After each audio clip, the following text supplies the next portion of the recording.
I couldn't believe what I was looking at. My private warehouse, my pride and joy, was buried under a sea of cars that didn't belong to me. Every inch of my parking lot was filled with random vehicles. Sedans, SUVs, even a couple of minivans. And then I saw it. A fresh, gleaming sign, bolted right into the pavement as if it had always belonged there. Community parking, reserved for HOA residents only. I stared at it, my jaw tightening. The sheer audacity. The absolute nerve. A woman in yoga pants and oversized sunglasses strolled up like she owned the place. "Oh, are you new to the neighborhood?" she asked with a sickly sweet smile. "This is my property," I said, barely containing my rage. She tilted her head and smirked. "Well, actually, it's community property now. Karen made sure of it. You'll need to take it up with her." Karen. Of course. Karen was the self-appointed queen of the HOA. She ran the neighborhood like a dictatorship, ruling over the residents with an iron fist wrapped in pastel-colored blouses and overpriced designer handbags.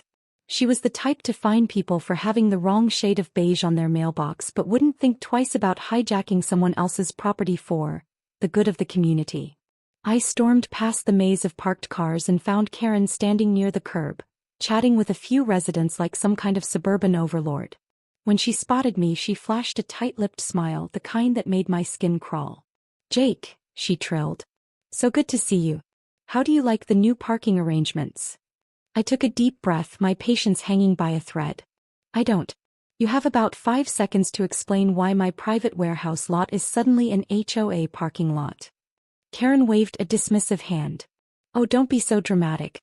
We had a meeting about it last week." "I don't live in your neighborhood," I snapped. "I don't attend your little meetings." "Well, that's unfortunate," she said, completely unbothered. "You see, we've had an increasing need for guest parking and your lot was just sitting there barely being used. It made sense to repurpose it for a greater cause. Think of it as contributing to the community." I stared at her, struggling to find words. "This is private property." "Oh, I know," she said with a laugh. "But since it's right next to the HOA, we figured it made more sense to integrate it. And don't worry, we've taken care of everything. See the sign?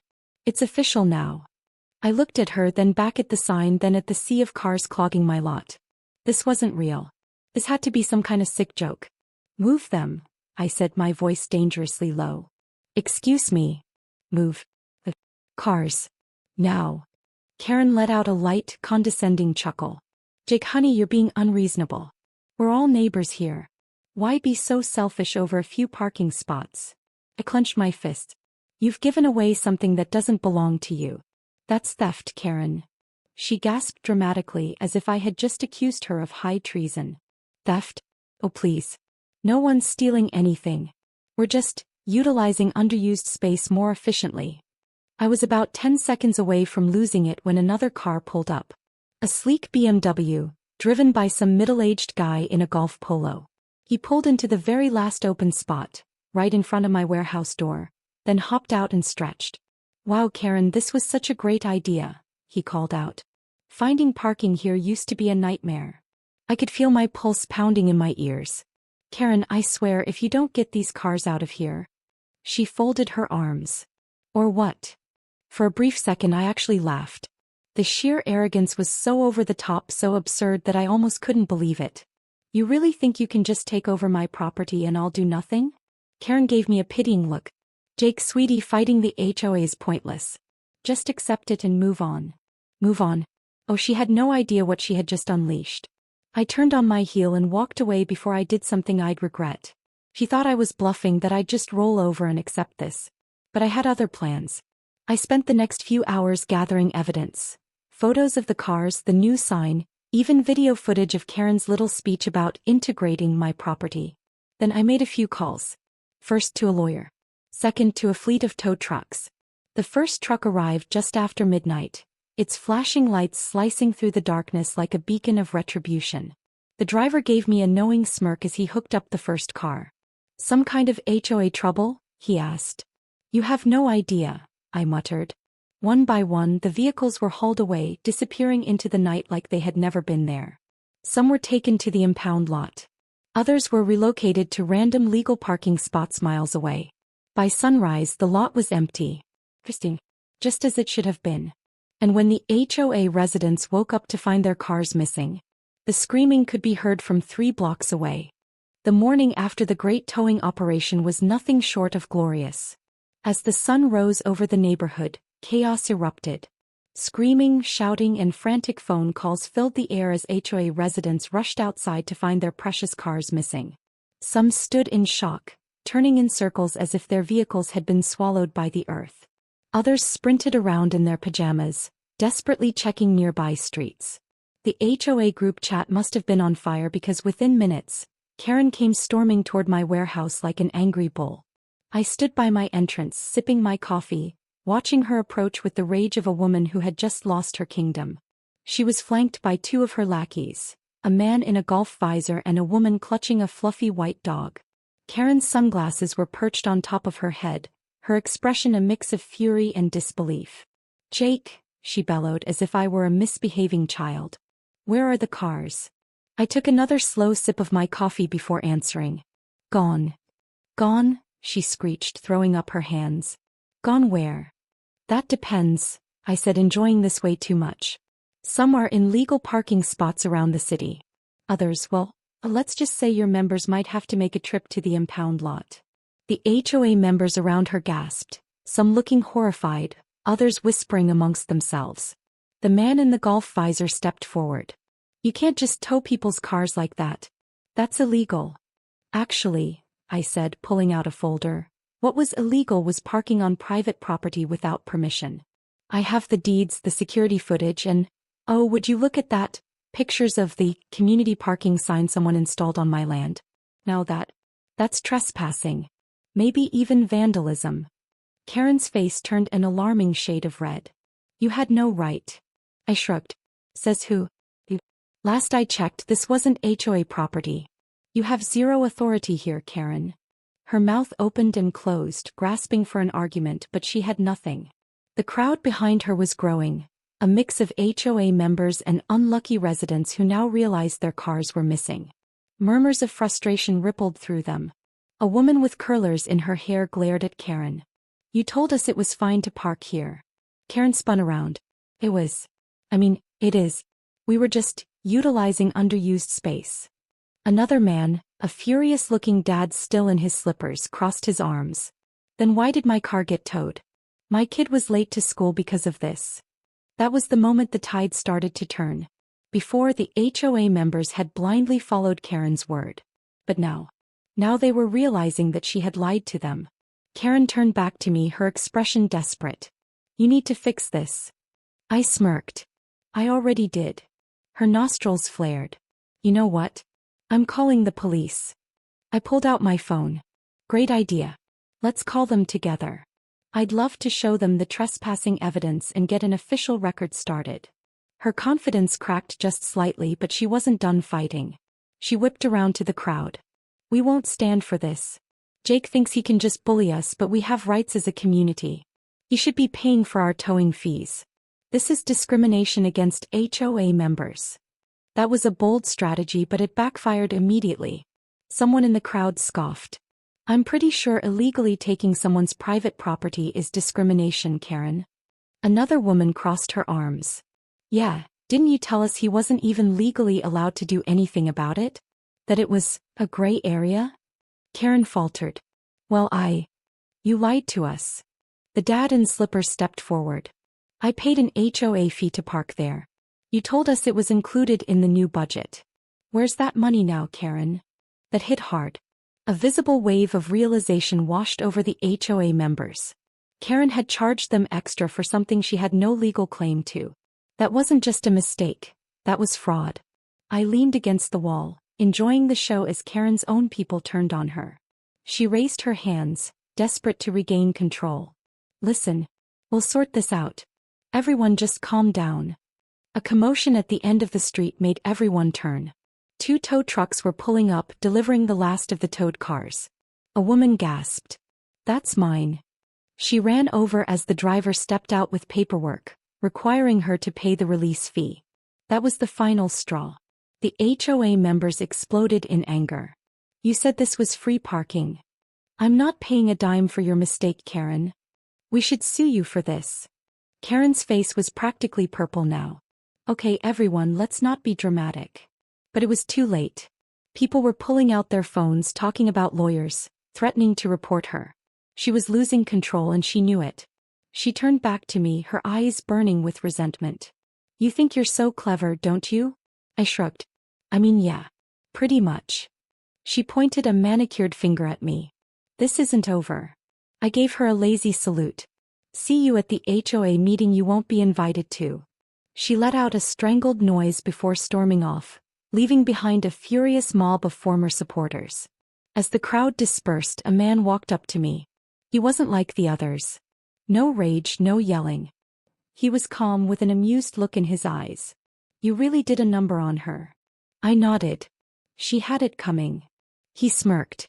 You know, the HOA board is meeting soon. There's already talk about removing her. You should come watch.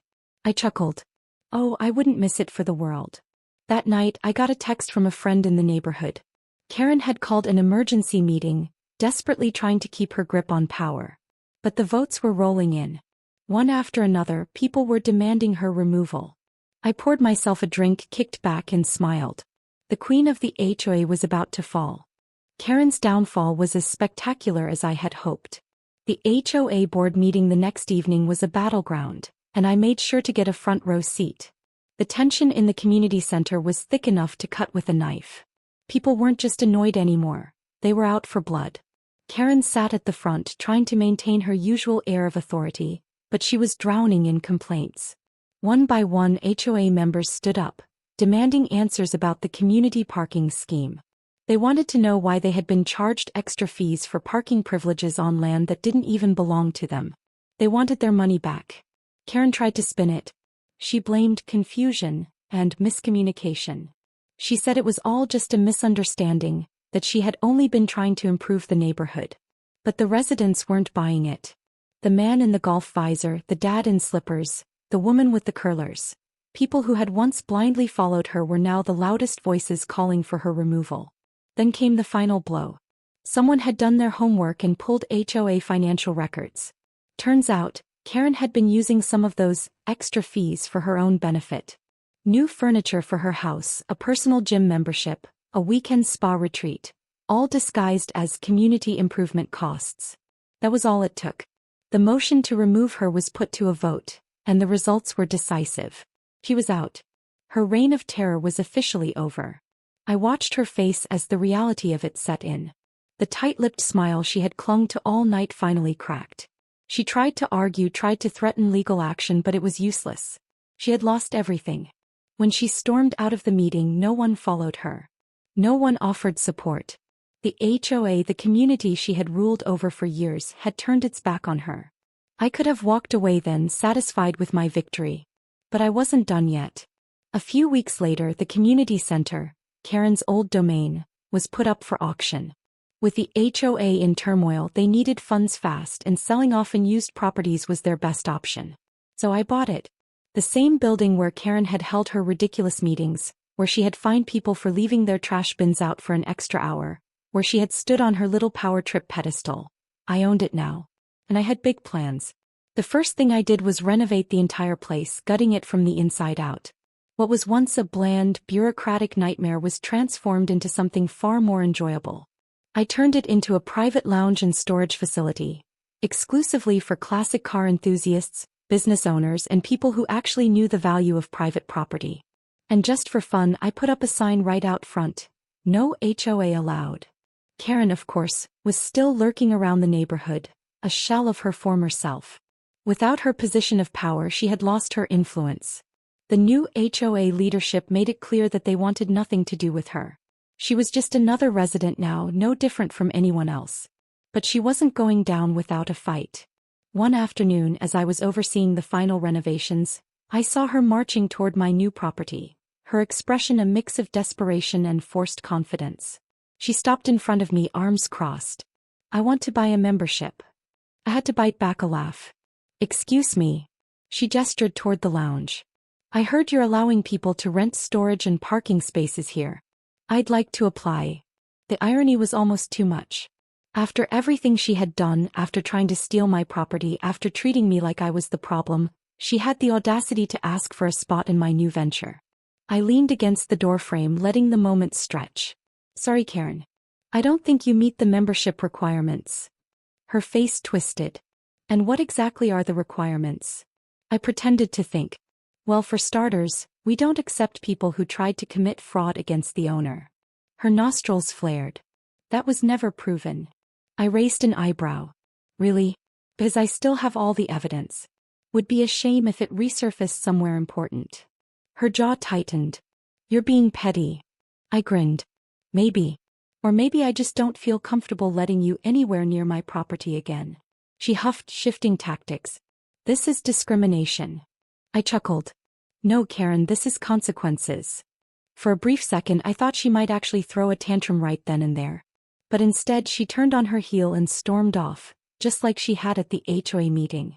I watched her go, feeling the deep satisfaction of a battle well won. Over the next few months things changed drastically in the neighborhood. Without Karen, the HOA actually became tolerable. The ridiculous rules relaxed. People started making their own decisions without fear of fines or warnings, and the entire place became more enjoyable to live in. And my business thrived. My new lounge became a hit, attracting exactly the kind of people I wanted around. People who respected boundaries, who understood that property rights actually meant something. Karen, on the other hand, faded into the background. Her influence was gone, her reputation shattered. She still lived in the neighborhood, but no one cared what she thought anymore. She was just another bitter resident, glaring from her porch, watching the world move on without her. One day as I was leaving my warehouse, I caught a glimpse of her across the street. She was sitting alone, sipping her overpriced coffee, watching as people came and went from my lounge. For a moment our eyes met. I gave her a little wave. She scowled, turned away, and slammed her door shut. Some people never learn. If you enjoyed this story, don't forget to like, share, and subscribe for more wild tales of revenge, karma, and satisfying justice. Your support keeps these stories coming, and trust me, you don't want to miss what's next. Got a crazy HOA or entitled person story of your own? Drop it in the comments. I'd love to hear it. See you in the next one.